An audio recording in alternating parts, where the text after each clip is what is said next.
So the ingredients are...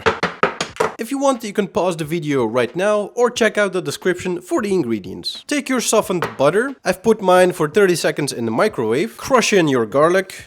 Season it with some salt and some pepper. Add in the parsley. Take a fork and mix everything up.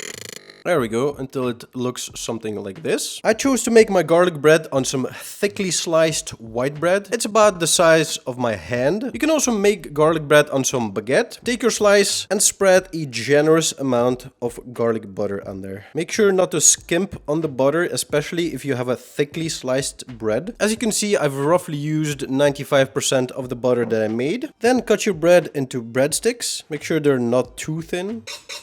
Take a baking tray and cover it in baking paper and put your garlic bread on there. Make sure to leave some space between the garlic breadsticks and put them in a preheated oven at 200 degrees Celsius for about 10 minutes or until they're crispy. And there you go.